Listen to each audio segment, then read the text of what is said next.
Hello everyone, ঘরকন্যা অর্পিতার আরেকটি রেসিপিতে তোমাদের অনেক স্বাগত। তো আজকের রেসিপি হচ্ছে আলুর দম। তো আলুর দম বানানোর জন্য আমি কিছু আলুকে গোল গোল করে কেটে নিয়েছি। আর এখন তো বাজারে নতুন আলুর সিজন, তো সেই জন্য নতুন আলুর দম কিন্তু খুব ভাল লাগে। আলুগুলোকে পরিষ্কার করে ধুয়ে নিয়ে আমি একটা প্রেশার কুকার নিয়ে নিয়েছি। আর প্রেশার কুকারের মধ্যে আমি দিয়ে দিলাম জল, তার সাথে দিলাম লবণ, আর দিলাম দেখো তেজপাতা আর লবঙ্গ। তো এর সাহায্যে এটা দিলে স্মেলটা দারুণ আসে।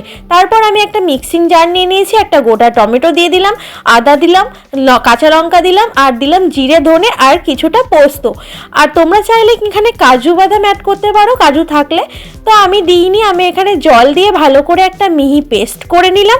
তারপরে এদিকে প্রেশার কুকারের কিন্তু একটা সিটি হয়ে গেছে, আলুর জন্য কিন্তু একটা সিটি এনাফ। তারপর আমি কড়াই বসিয়ে দিয়েছি, আর কড়াইটা গরম হওয়া পর্যন্ত আমি দেখো আলুগুলোকে জল থেকে সেঁকে নিয়েছি।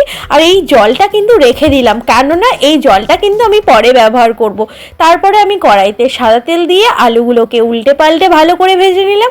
আলু যেহেতু সিদ্ধ করা, কড়াইতে রেগে যাবে, তো আমি একটু লবণ দিয়েও দিলাম, কারণ সামান্য লবণ দিলাম, এর আগেও জলে দেওয়া আছে। তারপর দেখো আলুগুলো তুলে নিয়ে আমি ওই কড়াইতেই দিয়ে দিলাম সরিষার তেল। তারপর সরিষার তেলটা গরম হলে আমি এখানে ফোড়ন দেব।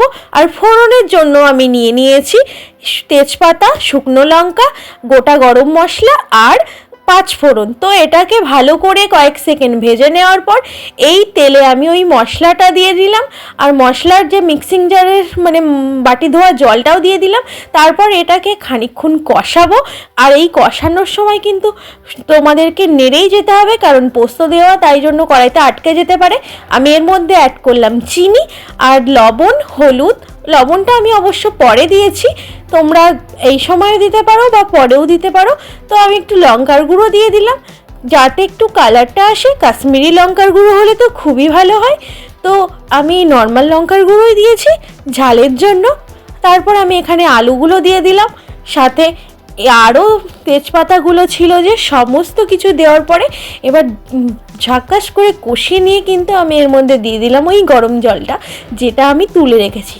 যেহেতু ওটার মধ্যে তেজপাতা লবঙ্গ ছিল, তার একটা সেন্ট ছিল, তো আমি জলটা ফেলিনি।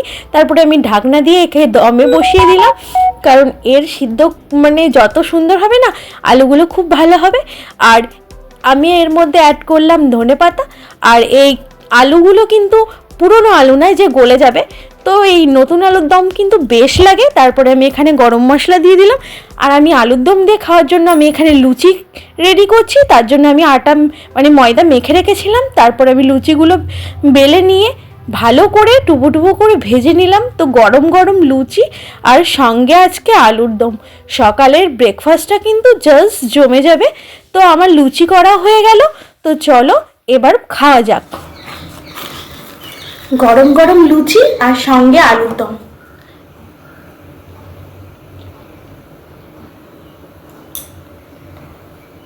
দারুণ। তো আজকের রেসিপিটি কেমন লাগলো অবশ্যই কমেন্ট করে জানাবে।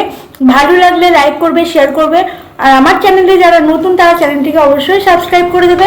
আজকের মতো এই পর্যন্তই, দেখা হবে আবার পরের দিন। বাই।